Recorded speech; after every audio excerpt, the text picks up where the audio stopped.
الہکم الہ واحد۔ دعوی سورت دوسری بار۔ دعوی سورت دوسری بار۔ الہکم الہ واحد، تمہارا معبود ایک اللہ ہے۔ فالذین لا یؤمنون بالآخرۃ، پس وہ لوگ جو آخرت پر ایمان نہیں رکھتے، قلوبہم منکرۃ، ان کے دل انکاری ہیں، بریکٹ میں توحید سے، ان کے دل انکاری ہیں توحید سے، وہم مستکبرون، درا حال ہے کہ وہ تکبر کرنے والے ہیں، درا حال ہے کہ وہ تکبر کرنے والے ہیں۔ اس آیت میں فرمایا کہ تمہارا معبود ایک اللہ ہے، پس جو نہیں ایمان رکھتے آخرت پر، ان کے دل انکاری ہیں، بریکٹ میں توحید سے، یعنی یہ وہ لوگ ہیں جو توحید پر ایمان لانے والے نہیں ہیں، اور نہ لانے کی وجہ کیا ہے کہ یہ لوگ تکبر کرنے والے ہیں، ان کی زندگی میں تکبر ہے، اسی وجہ سے یہ لوگ توحید کے منکر ہیں۔ لا جرم، یقینی بات ہے، یقینی بات ہے کہ ان اللہ یعلم ما یسرون وما یعلنون، کہ یقیناً اللہ جانتا ہے ان کی پوشیدہ باتوں کو بھی اور ان کی ظاہری باتوں کو بھی، اور یقیناً اللہ تکبر کرنے والوں کو پسند نہیں کرتا۔ اس آیت میں فرمایا کہ جو لوگ توحید کا انکار کرتے ہیں اور انکار کی وجہ ان کی زندگی میں تکبر ہے، تو یہ لوگ یاد رکھیں کہ ان کی زندگی کے جتنے گناہ ہیں اور یہ تکبر کرنا اور توحید کا انکار کرنا ہے، اللہ تعالیٰ جانتا ہے ان کے گناہوں کو، چاہے انہوں نے یہ انکار کیا ہو پوشیدہ طور پر یا انکار کیا ہو ظاہری طور پر، اللہ سب کو جانتا ہے، اور اللہ تکبر کرنے والوں کو پسند نہیں کرتا۔ تو چونکہ تکبر علت ہے، وجہ اور سبب یہ ہے کہ اس کی وجہ سے یہ لوگ ایمان نہیں لا رہے، تو فرمایا کہ یہ وجہ اللہ کو پسند نہیں ہے۔ وَإِذَا قِيلَ لَهُم مَّاذَا أَنزَلَ رَبُّكُمْ، قرآن کے متعلق مشرکین کا نظریہ، قرآن کریم کے متعلق مشرکین کا نظریہ وہ یہ تھا کہ یہ لوگ معاذ اللہ کہتے تھے کہ یہ پہلے لوگوں کی کہانیاں ہیں۔ وَإِذَا قِيلَ لَهُم، اور جب کہا جاتا ان سے، لہم کے نیچے مشرکین مکہ، جب مشرکین مکہ سے کہا جاتا ماذا انزل ربکم، کیا اتارا تمہارے رب نے، تمہارے رب نے کیا اتارا، تو قالو، مشرکین مکہ کہتے اساطیر الاولین، یہ پہلے لوگوں کی داستانیں ہیں، کہانیاں ہیں، یہ پہلے لوگوں کی کہانیاں اور داستانیں ہیں۔ لِيَحْمِلُوا أَوْزَارَهُمْ، لام کے نیچے لام عاقبت، لام عاقبت، تاکہ وہ اٹھائیں اپنے بوجھ کو، کاملتاً، پورا کا پورا، تاکہ وہ اپنا بوجھ پورا کا پورا اٹھائیں قیامت کے دن۔ وَمِنْ أَوْزَارِ الَّذِينَ يُضِلُّونَهُمْ بِغَيْرِ عِلْمٍ، اور کچھ بوجھ ان لوگوں کا جن کو انہوں نے گمراہ کیا ہے بغیر علم کے۔ وَمِنْ أَوْزَار کے نیچے اور کچھ بوجھ، اور کچھ بوجھ ان لوگوں کا بھی اٹھائیں کہ جن کو انہوں نے گمراہ کیا ہے بغیر علم کے۔ أَلَا سَاءَ مَا يَزِرُونَ، بہت برا ہے جو وہ بوجھ اٹھاتے ہیں، بہت برا ہے جو وہ بوجھ اٹھاتے ہیں۔ دیکھیں اس آیت میں فرمایا جب ان سے کہا جاتا ہے کہ تم لوگ ایمان لے کر آؤ، تو یہ تو آگے سے کہتے ہیں ہم کس پر ایمان لائیں، یہ پہلی باطل داستانوں پر ایمان لائیں۔ اللہ تعالیٰ نے جواب میں فرمایا کہ تم جو انکار کر رہے ہو، تم اپنے اس گناہوں کے بوجھ کو اٹھاؤ گے اور پورا پورا اٹھاؤ گے، ایسا نہیں کہ تمہارا کوئی گناہ معاف ہو جائے گا، بلکہ پورے پورے گناہوں کا بدلہ ہوگا قیامت کے دن، اور ان گناہوں کا بوجھ بھی ہوگا جن کو تم نے گمراہ کیا ہے، یعنی ان کے گناہوں کا عذاب بھی تمہیں بھی ہوگا۔ دیکھیں اگر ایک آدمی دوسرے کو گمراہ کرتا ہے تو جو گمراہ ہوا ہے جیسے اس کو عذاب ہوا ہے، جس نے اس کو گمراہ کیا ہے اس کا عذاب اس کو بھی ہوگا کہ یہ برائی کے کام کا سبب بنا۔ جیسے حدیث میں آتا ہے یہ کیا کر رہے ہیں، یہ کیا پڑھ رہے ہیں، کیا دیکھ رہے ہیں؟ جیسے کہ حدیث میں آتا ہے کہ اگر ایک آدمی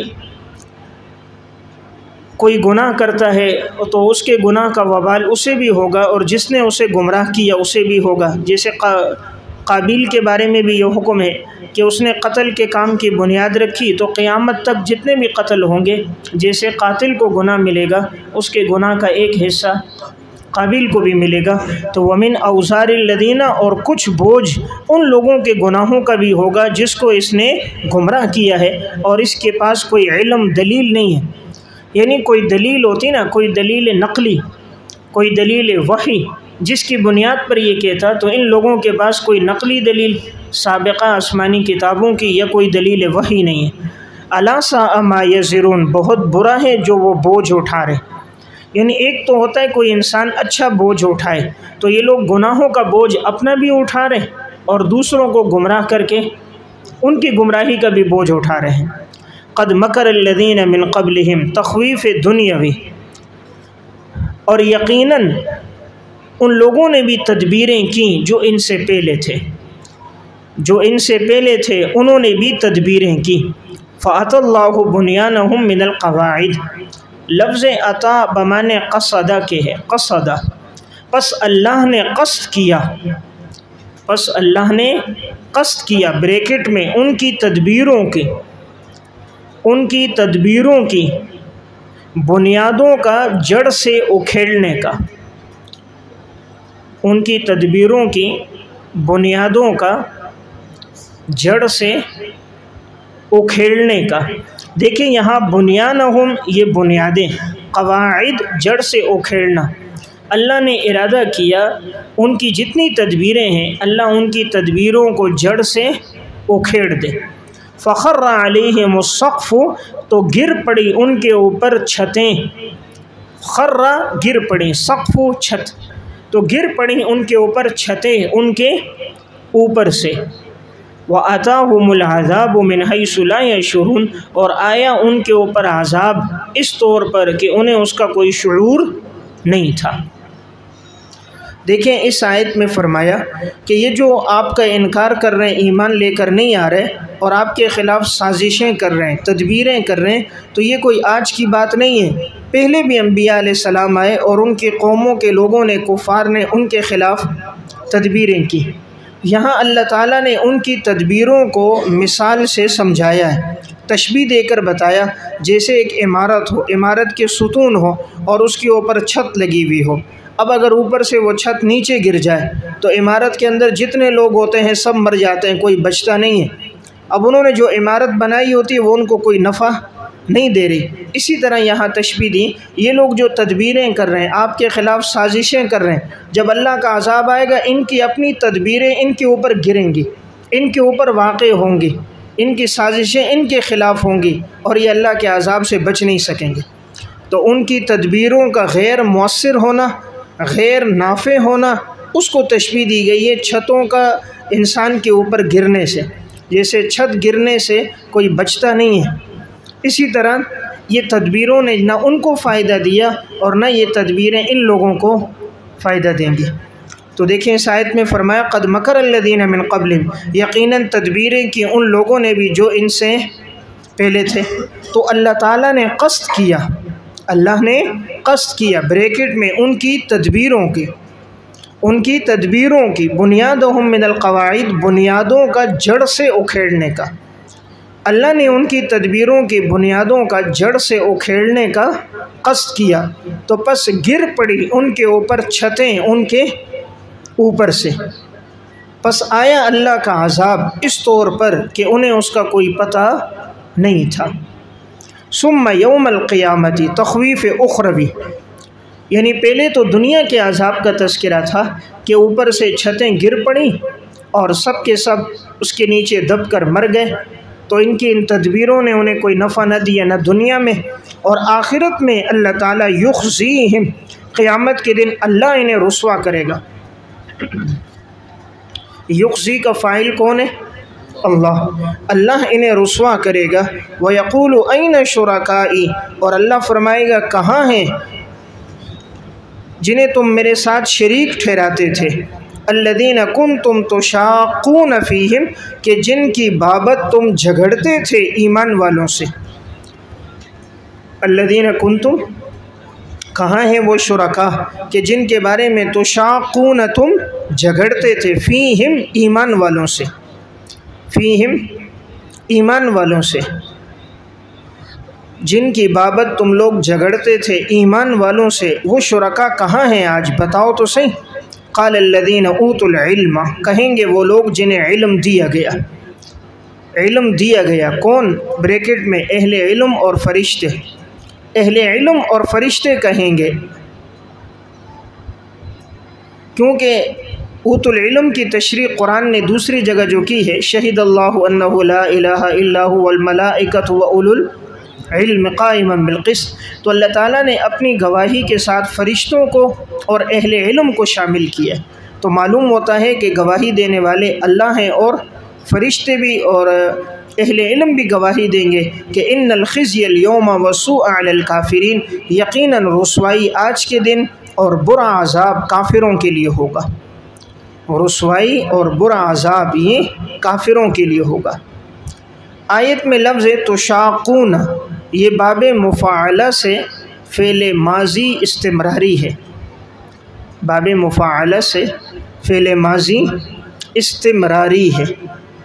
دیکھیں اس آیت میں فرمایا کہ قیامت کے دن اللہ تعالیٰ ان سے کہے گا ان کو رسوا کرنے کے لیے کہ وہ شریک کہاں ہیں جنہیں تم میرے ساتھ شریک ٹھہراتے تھے، تمہارے وہ معبودان باطلہ کہاں ہیں، ان کو بلاؤ جن کے بارے میں تم ایمان والوں سے جھگڑتے تھے، کہ ایمان والوں سے جھگڑتے کہ تم غلط کہہ رہے ہو ہم ٹھیک کہہ رہے، بلاؤ نا انہیں۔ تو پھر اس دن اہل علم بھی کہیں گے، تو دیکھیں اللہ ان کو مزید رسوا کرنا چاہ رہا ہے۔ اب اللہ اہل علم کی گواہی بھی وہاں دے گا کہ اہل علم بھی کہیں گے آج کے دن رسوائی تمہارے لیے، اللہ کی گواہی تو کافی ہے، لیکن اللہ اپنی گواہی کے ساتھ معصوم فرشتوں کی اور اہل علم کی گواہی بھی ہوگی، یقیناً آج کے دن کون رسوا ہوئے؟ کافر لوگ، اور ان کے لیے عذاب ہوگا نہایت برا عذاب۔ الذین تتوفاہم الملائکۃ ظالمی انفسہم، اور جو فرشتے روح قبض کرتے ہیں، الذین، اور وہ فرشتے جو روح قبض کرتے ہیں اس حال میں کہ وہ ظالمی انفسہم، کہ وہ ظلم کرنے والے تھے یہ لوگ اپنے نفسوں پر، وہ فرشتے کہ جو ان کی روح قبض کرتے ہیں اس حال میں کہ یہ لوگ اپنے نفسوں پر ظلم کرنے والے تھے، فَأَلْقَوُا السَّلَمَ، تو وہ پیش کریں گے صلح کو، پیش کریں گے صلح کو، سلم صلح، اور وہ کہیں گے مَا كُنَّا نَعْمَلُ مِن سُوء، کہ ہم نہیں تھے برا کام کرنے والے، ہم نہیں تھے برا کام کرنے والے۔ یہ ماں سے پہلے یقولون محذوف ہے، صلح کو پیش کریں گے وَيَقُولُونَ، اور کہیں گے ہم نہیں تھے کوئی برا کام کرنے والے، بلا، کیوں نہیں، ان اللہ علیم بما کنتم تعملون، یقیناً اللہ جاننے والا ہے جو تم دنیا میں عمل کرتے تھے، جو تم عمل کرتے تھے، کفر و شرک اور معصیت، کفر و شرک اور معصیت، یہ کفر و شرک اور معصیت کے جو گناہ تم کرتے تھے اللہ سب کا جاننے والا ہے۔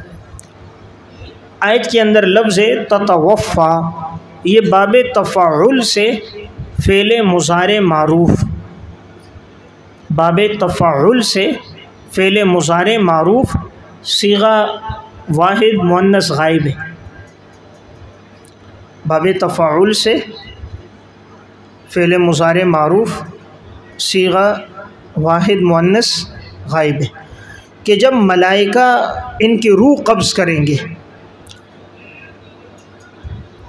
اب یہاں پر سوال یہ ہے کہ روح قبض کرنے والا تو ایک ہے ملک الموت، قل یتوفاکم ملک الموت الذی وکل بکم، اور یہاں تو جمع کا لفظ آیا ہے، تو جواب یہ ہے کہ روح قبض کرنے والا اوپر جو بڑا فرشتہ ہے وہ تو ایک ہے، حضرت اسرائیل علیہ السلام، لیکن اللہ نے ان کے ماتحت بہت سارے فرشتے رکھے اور ان سب کی ڈیوٹیاں لگائی ہوئی ہیں، تو کبھی مفرد کا لفظ آیا ہے تو وہ بے اعتبار اصل کے ہے، اور کہیں اگر جمع کا لفظ آیا ہے تو وہ بے اعتبار ان کے ماتحت افراد کے ہیں۔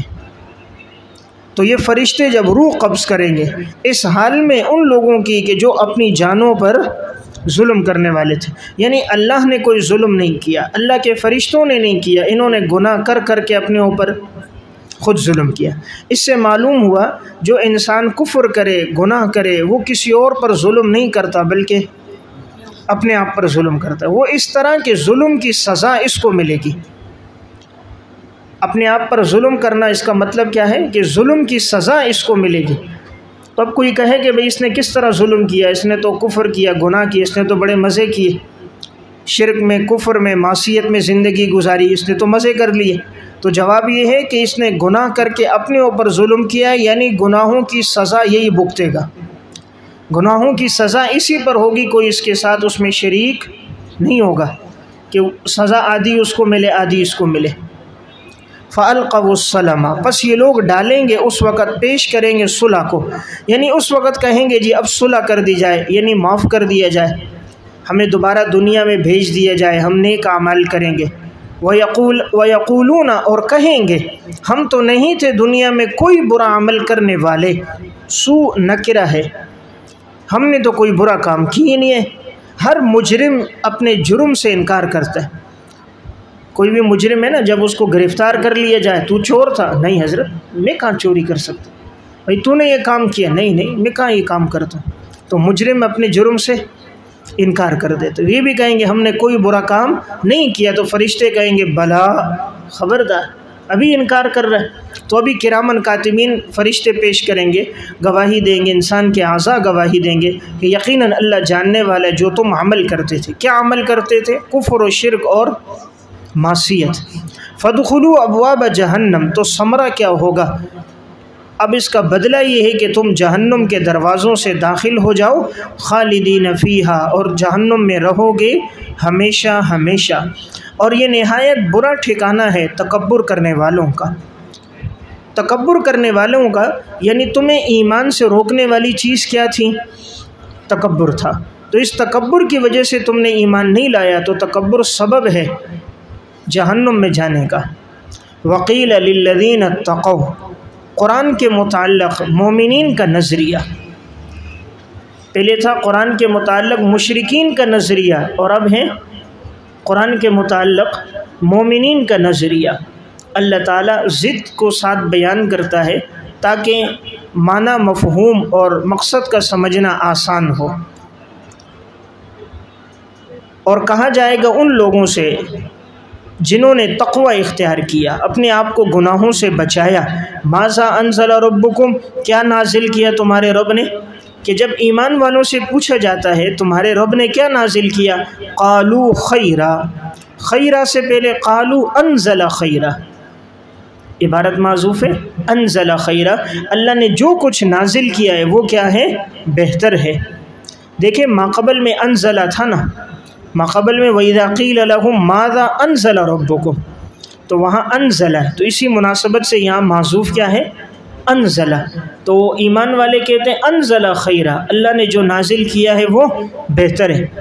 خیراً یہ مصدر استعمال ہوا ہے مبالغے کے لیے، سراپا خیر ہے، سراپا خیر ہے، یعنی مکمل خیر ہی خیر ہے۔ للذین احسنوا فی ہذہ الدنیا حسنہ، بشارت دارین، پس وہ لوگ جنہوں نے نیکی کی اس دنیا میں ان کے لیے بدلہ ہوگا حسنۃ، اچھا، بہتر۔ نیکی کرنے والوں کے لیے دنیا میں بھی بہتر اور اچھا بدلہ ہوگا، ولدار الآخرۃ خیر، اور آخرت کا گھر تو بہتر ہے، یعنی آخرت کا بدلہ تو بہترین بدلہ ہے۔ تو دنیا میں بھی بدلہ ہے اور آخرت میں بھی۔ دنیا میں کیا بدلہ ہے کہ جنہوں نے نیک کام کیے ہوتے ہیں، حسنۃ، اللہ بہترین بدلہ، بدلہ کیا ہے؟ نیک اعمال کرنے کی توفیق، بدلہ کیا ہے؟ نیک اعمال کرنے کی اللہ توفیق دے رہا ہے، یہ بدلہ ہے۔ دیکھیں جو عبادت قبول ہوتی ہے اس کی علامت یہ ہے کہ اگلی عبادت کی اللہ توفیق دیتا ہے، اور جب اگلی عبادت کی توفیق نہ ہو تو سمجھنا چاہیے پچھلی عبادت قبول نہیں ہوئی۔ تو اللہ تعالیٰ جو دنیا میں نیک اعمال کرنے کا بدلہ دے رہا ہے بہترین، کیا؟ نمبر 1 عبادت کرنے کی توفیق دے رہا ہے، نمبر 2، لوگوں کے دلوں میں محبوبیت اور مقبولیت، لوگوں کے دلوں میں اللہ اس کی محبت ڈال رہا ہے، بہترین بدلہ۔ اور تیسرا، اللہ تعالیٰ قلبی سکون اور اطمینان، یہ تیسرا بہترین بدلہ ہے۔ اور آخرت کا جو بدلہ ہوگا وہ تو بہتر ہی بہتر ہے۔ وَلَنِعْمَ دَارُ الْمُتَّقِينَ، اور بہت اچھا ہے وہ گھر پرہیزگاروں کے لیے، بہت اچھا ہے وہ گھر، وہ بدلہ، یعنی آخرت کا جو بدلہ ہوگا وہ بدلہ ہوگا پرہیزگاروں کے لیے، اور وہ تو بڑا بہترین بدلہ ہے۔ دیکھیں اوپر جہنمیوں کے لیے متکبرین کا لفظ بیان ہوا، اور یہاں جنتیوں کے لیے متقین کا لفظ بیان ہوا۔ معلوم ہوا جنت میں لے جانے والا عمل تقوی ہے، اور جہنم میں لے جانے والا جو عمل ہے گناہ وہ تکبر ہے۔ جنات عدن، باغات ہوں گے ہمیشہ کے، یدخلونہا، اور وہ داخل ہوں گے ان باغات میں، تجری من تحت الانہار، جن کے نیچے نہریں جاری ہوں گی، لہم فیہا ما یشاؤون، ان کے لیے اس جنت میں ہوگا جو وہ چاہیں گے۔ کذالک یجزی اللہ المتقین، اسی طرح اللہ بدلہ دیتا ہے پرہیزگاروں کو، یعنی اللہ بدلہ یہ دے گا کہ ہمیشہ کے باغات ہوں گے، اور باغات کے نیچے، درختوں کے نیچے نہریں بہہ رہی ہوں گی۔ قرآن کریم میں جہاں یہ تعبیر آتی ہے کہ باغات کے نیچے نہریں بہہ رہی ہوں گی، تو یہ تو مراد نمبر 1 یہ اپنی حقیقت پر ہے کہ اسی طرح ہوگا، درخت ہوں گے اور نیچے نہر جاری ہوگی، یعنی درخت کے نیچے نہر ہوگی۔ تو اللہ ہر چیز پر قادر ہے، اب یہ درخت بھی لگا ہوا ہے اور درخت کے نیچے نیچے نہر کا پانی بھی جاری ہے۔ اور یہ نمبر 2 کہ یہاں جو نہریں ہوں گی تو یہ درخت کناروں پر ہوں گے، نہر ان کے آگے سے گزر رہی ہوگی، جس طرح عموماً دیکھنے میں آتا ہے کہ درخت لگے ہوئے ہیں اور سامنے سے نہر گزر رہی ہے، تو یہ بڑا حسین منظر ہوتا ہے۔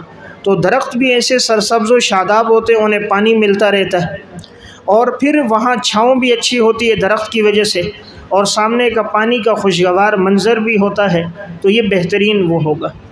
اور یہ نمبر 3، تیسرا کیا ہے، تجری من تحت الانہار، ان کے نیچے ہم نہروں کو جاری کر دیں گے۔ یہ تو یہاں پر نہروں کا جاری کرنا یہ کنایا اس طور پر ہے کہ نہر جاری نظر تو آ رہی ہوگی، انسان ڈوبے گا نہیں اس میں۔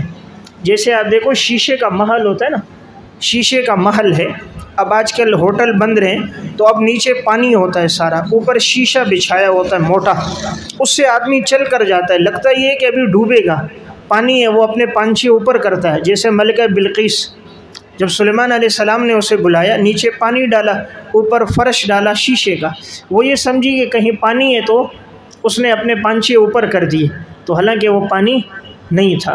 تو اسی طرح اب نظر تو آئے گا پانی چل رہا ہوگا، لیکن اللہ نے اوپر جو زمین بچھائی ہوئی ہوگی، نیچے پانی کی خوبصورتی نظر آئے گی، پانی میں چلنے والی خوبصورت مچھلیاں نظر آئیں گی، لیکن آدمی اس میں ڈوبے گا نہیں۔ تو تجری من تحتها الانہار لہم فیہا ما یشاؤون، اور ان کے لیے جنت میں وہ ہوگا جو چاہیں گے، باغات بھی، پانی بھی، پھل بھی، جنت کے پھل سب نعمتیں ہوں گی۔ اللہ یہ نعمتیں کس کو دے گا؟ یہ بدلہ ہوگا ان لوگوں کا جو پرہیزگار تھے۔ الذین تتوفاہم الملائکہ، کیفیت موت متقین، ایمان والوں کی موت کی کیفیت دیکھیں۔ پہلے مشرکین کی موت کی کیفیت تھی کہ فرشتے روح نکالتے تھے ان سے جنہوں نے ظلم کیا تھا، اور اب ایمان والوں کی روح کس طرح نکالتے ہیں؟ الذین تتوفاہم الملائکہ، قبض کرتے ہیں فرشتے ان کی روحیں، قبض کرتے ہیں فرشتے ان کی روحیں، طیبین، اس حال میں کہ وہ فرشتے پاک ہیں، اس حال میں کہ وہ فرشتے پاک ہوتے ہیں، بریکٹ میں کفر و شرک اور معصیت سے، کہ یہ فرشتے پاکیزہ مخلوق ہیں، انہوں نے کبھی کفر نہیں کیا، شرک نہیں کیا، لا یعصون اللہ ما امرہم، کبھی اللہ کی نافرمانی نہیں کی، ایسے پاکیزہ فرشتے روح قبض کرتے ہیں، تو یہ بہت بڑے اعزاز کی بات ہے۔ تو طیبین حال واقع ہو رہا ہے، یا تو یہ حال واقع ہو رہا ہے ملائکہ سے، یہ ملائکہ کی صفت ہے کہ ایسے ملائکہ ہوں گے جو نہایت پاکیزہ ہوں گے، وہ روح قبض کریں گے۔ یقولون، فرشتے کہیں گے، سلام علیکم، سلامتی ہو تم پر، دیکھیں وہاں پر یقولون نہیں تھا نا، میں نے آپ سے کہا تھا محذوف ہے، فَأَلْقَوُا السَّلَمَ کے بعد یقولون، تو اس کے لیے قرینہ یہ ہے کہ یہاں یقولون موجود ہے تو وہاں محذوف تھا۔ یہ اعجاز قرآن ہے، یہاں اعزاز کے لیے ذکر کیا ہے اور وہاں ان کی حقارت اور تذلیل کے لیے حذف کیا تھا کہ وہ خود کہیں گے، وہ خود کہیں گے کہ ہم نے تو کوئی گناہ نہیں کیا۔ یہاں فرشتے ان سے کہیں گے سلام علیکم، سلامتی ہو تم پر۔ جیسے آج ہوتا ہے نا سلوٹ مارتے ہیں، کوئی آ جاتا ہے تو آگے سے فوراً کھڑے ہو گئے سلوٹ مارا، تو یہ سلوٹ مار رہا ہے، اکثر کبھی دل میں محبت نہیں ہوتی لیکن ڈر ہوتا ہے کہیں نوکری سے نکال نہ دے، اور یہاں تو سلوٹ ماریں گے کون؟ فرشتے۔ سلام علیکم، سلامتی ہو تم پر، ادخلوا الجنت بما کنتم تعملون، جنت میں داخل ہو جاؤ بس سبب اس کے کہ جو تم دنیا میں عمل کرتے تھے، دنیا میں عمل کرتے تھے اس کے سبب، یعنی توحید پر باقی رہے اور اطاعت پر زندگی گزاری، یعنی توحید پر باقی رہے اور اطاعت پر زندگی گزاری، اس کی وجہ سے آج تم جنت میں داخل ہو جاؤ۔ هل ينظرون الا ان تأتيهم الملائکہ، وعید بر عناد، وعید بر عناد، ان کے عناد اور ضد کی وجہ سے ان پر وعید ہے کہ یہ لوگ نہیں انتظار کرتے مگر اس بات کا کہ آئیں ان کے پاس فرشتے۔ ینظرون بمانے ینتظرون، نہیں یہ لوگ انتظار کرتے مگر اس کا کہ آئیں ان کے پاس فرشتے، نیچے لکھیں موت کے فرشتے۔ او یأتی امر ربک، یا آئے اللہ کا حکم، نیچے لکھیں عذاب یا قیامت، عذاب یا قیامت۔ کذالک فعل الذین من قبلہم، اسی طرح کیا ان لوگوں نے جو ان سے پہلے تھے۔ وما ظلمہم اللہ، نہیں ظلم کیا تھا ان پر اللہ نے، ترجمہ لکھیں نہیں ظلم کیا تھا ان پر اللہ نے۔ یہاں لفظ اللہ فاعل مؤخر ہے، مفعول بہ مقدم ہے، نہیں ظلم کیا تھا ان پر اللہ نے، ولیکن کانوا انفسہم یظلمون، لیکن یہ لوگ تھے اپنے نفسوں پر ظلم کرنے والے، یہ اپنے نفسوں پر خود ظلم کرنے والے تھے، اللہ نے کوئی ظلم نہیں کیا۔ اس آیت میں اللہ تعالیٰ نے ان کی ضد اور عناد کو بیان کیا، فرمایا کہ یہ لوگ نہیں انتظار کرتے مگر اس کا کہ فرشتے آئیں ان کے پاس۔ فرشتے تو آتے موت کے وقت، تو کیا یہ موت کی سختیوں کو دیکھ کر ایمان لائیں گے؟ دنیا میں ایمان نہیں لا رہے تو کیا یہ موت کے فرشتوں کو دیکھیں گے تب ایمان لائیں گے؟ یا نمبر 2، کیا یہ اللہ کے حکم کا انتظار کر رہے ہیں، اللہ کا حکم عذاب یا اللہ کا حکم قیامت، کیا یہ اس کا انتظار کر رہے ہیں؟ اور یہ کام ان سے پہلے لوگوں نے بھی کیا، اسی طرح جو پہلے کفار گزرے وہ لوگ بھی ایمان نہیں لاتے تھے، وہ بھی موت کا اور عذاب کا انتظار کرتے تھے۔ اللہ نے ان پر کوئی ظلم نہیں کیا کہ اللہ ان کو عذاب دے گا، بلکہ ان لوگوں نے گناہ کر کر کے اپنے اوپر خود ظلم کیا۔ یہاں پر کانو یظلمون پر جو داخل ہے یہ کنایہ استمرار اور دوام سے ہے، یہ کنایہ استمرار اور دوام سے۔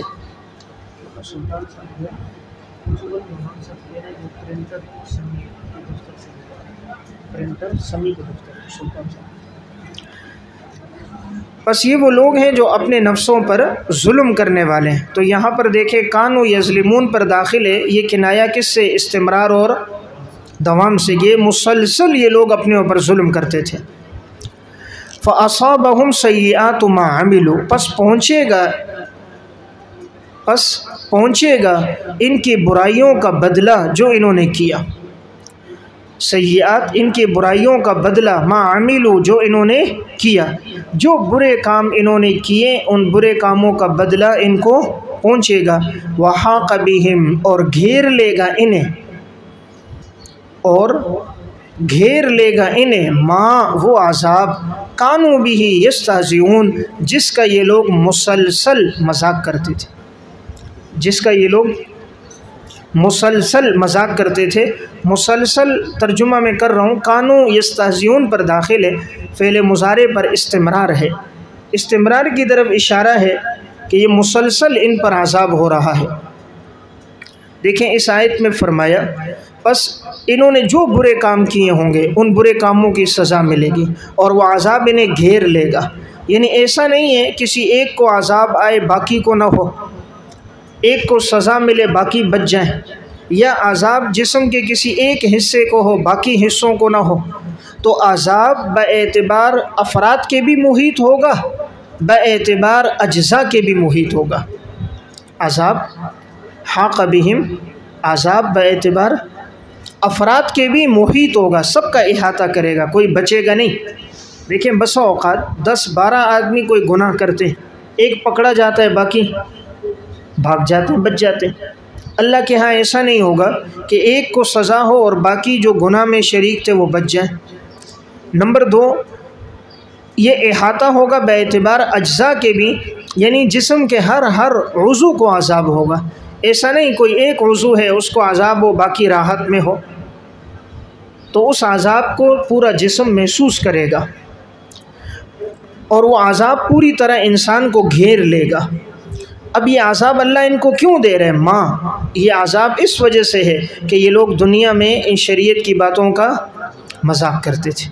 وقال الذین اشرکوا شکوہ، اور کہا ان لوگوں نے جو شریک ٹھہراتے تھے، یہ لوگ کہتے تھے لو شاء اللہ ما عبدنا من دونہ من شیء، اگر اللہ چاہتا تو نہ ہم عبادت کرتے اللہ کے علاوہ کسی چیز کی، اللہ چاہتا تو ہم اللہ کے علاوہ کسی کی عبادت نہ کرتے، نہ ہم کرتے، ولا آباؤنا، اور نہ ہمارے آبا و اجداد کرتے، ولا حرمنا من دونہ من شیء، اور نہ ہم حرام کرتے اللہ کے حکم کے علاوہ کسی چیز کو، اللہ کے حکم کے علاوہ کسی چیز کو.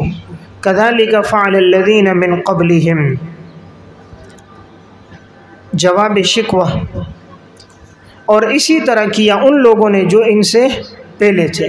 فہل علی الرسل، پس نہیں ہے رسولوں کے ذمے، حل یہاں پر نفی کے معنی میں، پس نہیں ہے رسولوں کے ذمے مگر واضح طور پر پہنچا دینا. نبی کا کام واضح طور پر پہنچانا ہے. اس آیت میں فرمایا کہ جو لوگ اللہ کے ساتھ شریک ٹھہراتے ہیں، یہ مشرک لوگ کہتے ہیں اگر اللہ تعالیٰ چاہتا تو ہم اللہ کے علاوہ کسی کی عبادت نہ کرتے، نہ ہمارے آباء و اجداد کرتے. یعنی اللہ چاہتا تو اللہ قادر ہے، اللہ ہمیں توحید پر لے آئے اور ہم سب توحید پہ رہیں اور بتوں کی غیر اللہ کی عبادت نہ کریں، اور اگر اللہ چاہتا تو ہم اللہ کے حکم کے علاوہ کسی چیز کو حرام نہ کرتے. تو معلوم ہوا اللہ نہیں چاہتا اسی لیے ہم شرک کر رہے ہیں، اللہ چاہتا تو ہم نہ کرتے. تو جواب اس کا اللہ رب العزت نے دیا کذالک فعل الذین من قبلہم، اسی طرح کیا تھا ان لوگوں نے جو ان سے پہلے تھے. وہ بھی یہی جملہ کہتے تھے کہ بھئی اگر اللہ چاہے اللہ ہمیں زبردستی ہدایت دے دے.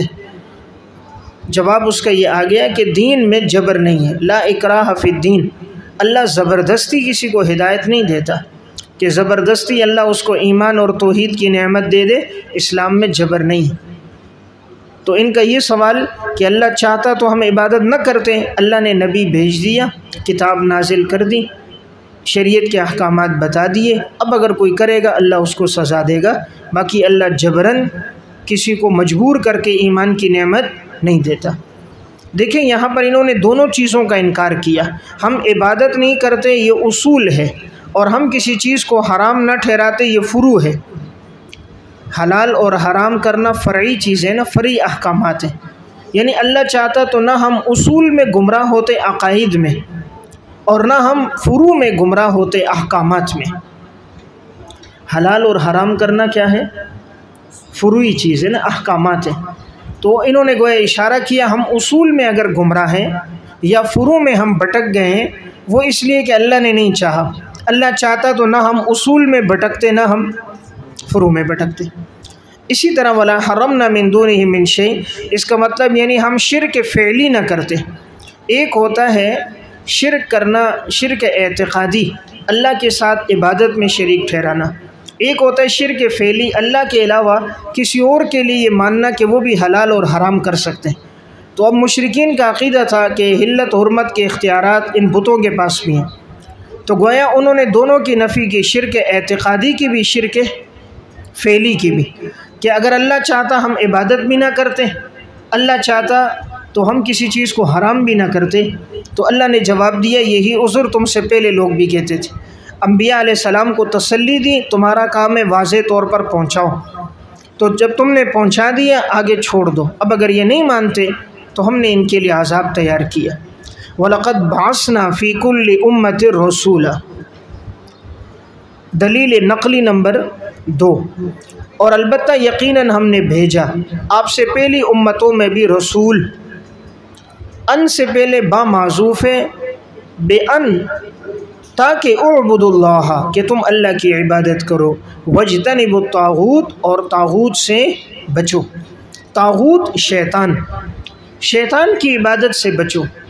طاغوت کا لفظ عام ہے، میں نے عرض کیا تھا کل ما عبد من دون اللہ تعالی، کل ما عبد من دون اللہ تعالی، ہر وہ جس کی عبادت کی جائے اللہ کے علاوہ، وہ طاغوت ہے۔ یا بعض نے کہا کل معبود من دون اللہ تعالی، ہر وہ معبود جو اللہ کے علاوہ ہوگا وہ طاغوت ہے۔ پس جو بھی اللہ سے روکنے والا ہے تو وہ طاغوت میں شامل ہے، لیکن ان کا چونکہ سرغنہ شیطان ہے، ہر نیکی کے کام سے روکنے والا شیطان ہے، ہر برائی کے کام پہ ڈالنے والا شیطان ہے، اس لیے تشریح شیطان سے بھی کی جاتی ہے۔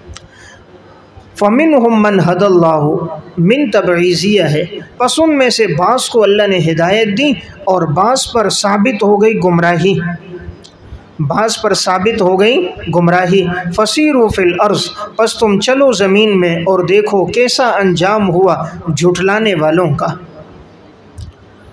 اس آیت میں فرمایا ہم نے آپ سے پہلے بھی ہر امت میں رسول بھیجا، یعنی رسولوں کی یہ بعثت کا سلسلہ کوئی نیا نہیں ہے، پرانا چلا آ رہا ہے۔ ہر امت میں رسول آتے رہے اور رسولوں نے آ کر کیا حکم دیا کہ تم اللہ کی عبادت کرو اور شیطان سے بچو۔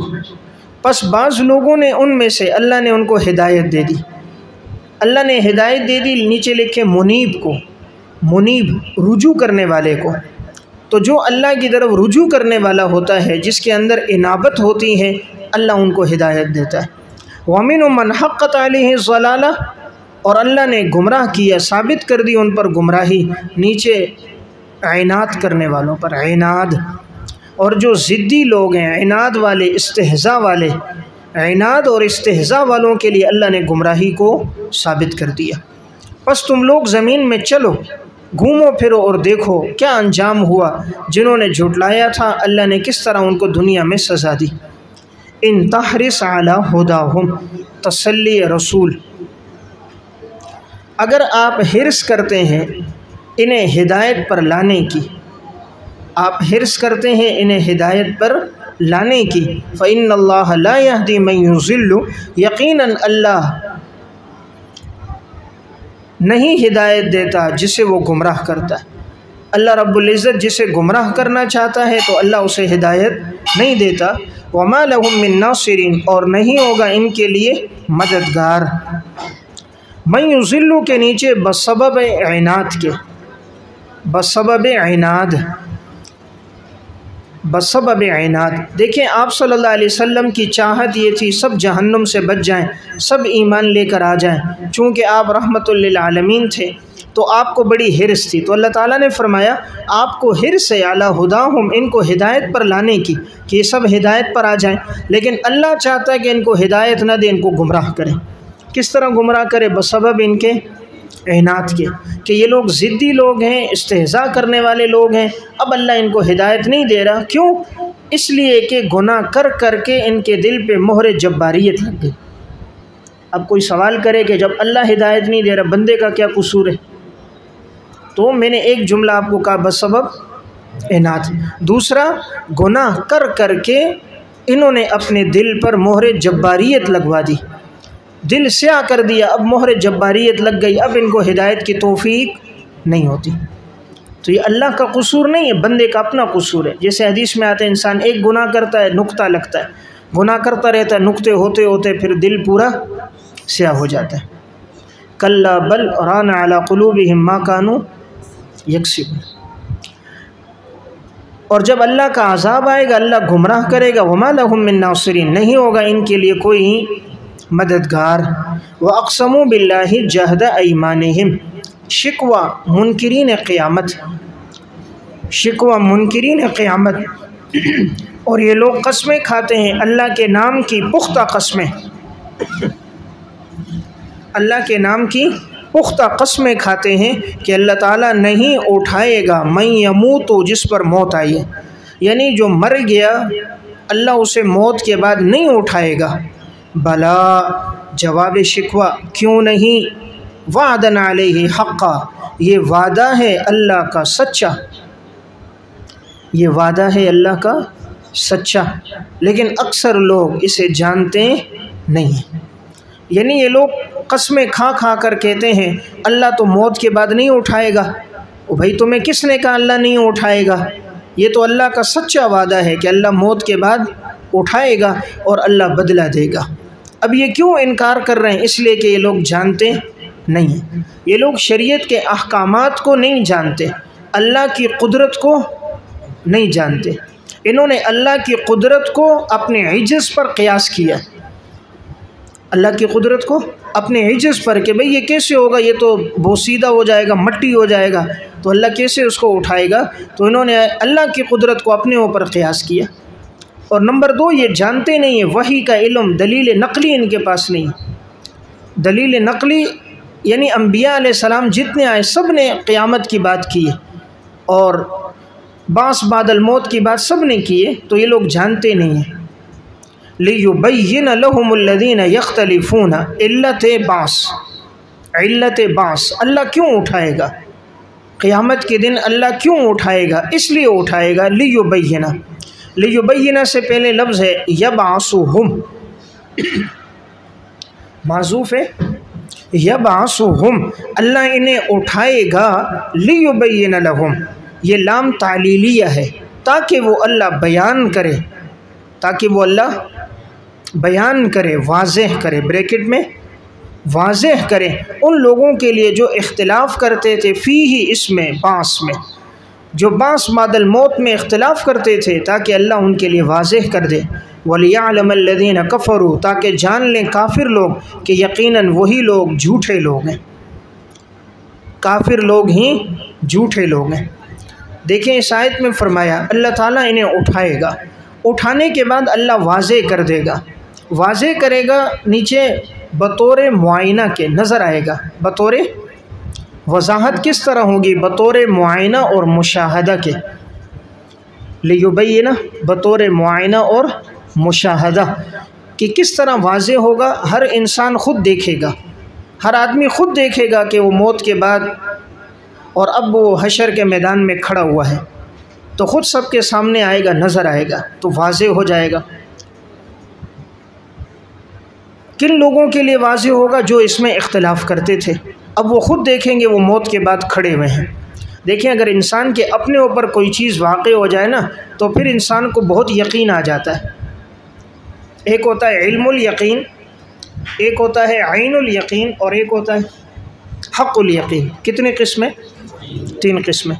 علم الیقین آگ جلاتی ہے، آپ کو علم ہے کہ آگ جلاتی ہے، اس کو بولتے ہیں علم الیقین۔ عین الیقین، آپ نے کاغذ یہ کپڑا آگ میں ڈالا، آگ نے اس کو جلا دیا، آپ کو نظر آ رہا ہے آگ نے کاغذ کو جلا دیا، یہ ہے عین الیقین۔ اور آپ نے اپنا ہاتھ آگ میں ڈالا، آگ نے آپ کے ہاتھ کو جلایا، تکلیف شروع ہوئی، یہ ہوئی حق الیقین۔ تو حق الیقین سب سے اونچا درجہ ہے۔ تو اب یہ لوگ تو انکار کر رہے تھے، تو اللہ قیامت کے دن جب اٹھائے گا تو واضح کر دے گا۔ واضح کس طرح؟ اب پہلے تو علم الیقین تھا، اب عین الیقین، نظر بھی آئے گا، سارے قبروں سے اٹھ گئے، اپنے اوپر بھی دیکھیں گے ہم خود بھی اٹھ گئے، موت کے بعد اللہ نے ہمیں بھی زندہ کر دیا، تو یہ بات بالکل واضح ہو جائے گی جس میں یہ لوگ اختلاف کر رہے تھے، تو بطور معائنہ اور مشاہدہ کے بھی واضح ہو جائے گا، بطور حق الیقین کے بھی واضح ہو جائے گا، اور جان لیں گے وہ لوگ جو کافر تھے یقیناً وہی جھوٹے ہیں۔ کس بات میں جھوٹے؟ نیچے بعث بعد الموت کے انکار میں، بعث بعد الموت کا انکار کرتے تھے، اس بات میں یہ لوگ جھوٹے ہیں۔ یہ لوگ کہتے تھے نا موت کے بعد نہیں اٹھیں گے، تو آج معلوم ہو گیا کہ جھوٹ ہے، موت کے بعد تو اٹھیں گے۔ انما قولنا لشیء، اس بات قیامت